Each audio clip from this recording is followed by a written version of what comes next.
ह्यो तनिष लागला एडिटिंग करायला. दक्षाला मधी त्याला हो रे बाजू मी बी चरलो वरती टेबलवर.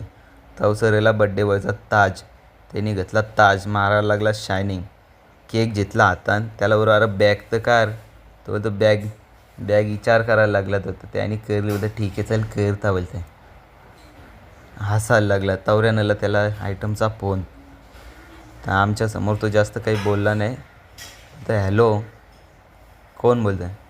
हां बोलतो थोड्या फोन करता बोलतो पोरं आहेत बोलतो इथे थोड्या फोन करता ना पंखा लावला. फोन ठेवतं नव्हतं थांब ना बोलतं ठेवतं तर फोन असा बोलला आमच्यासमोर. हसायला लागला. आम्ही बोललो कोण तर हसायला लागला बाई. ते दक्ष लागला स्पार्कल पेटवाला. ते दादा मागचा बोलतो भाऊश या दादाचा बोलतं आग लागेल ना बोलतं कपड्यांना. दादा बोलतो बड्डे बॉय बोलतं कायला टेन्शन घेतं मी आव ना बोलते. ते यो पेटवता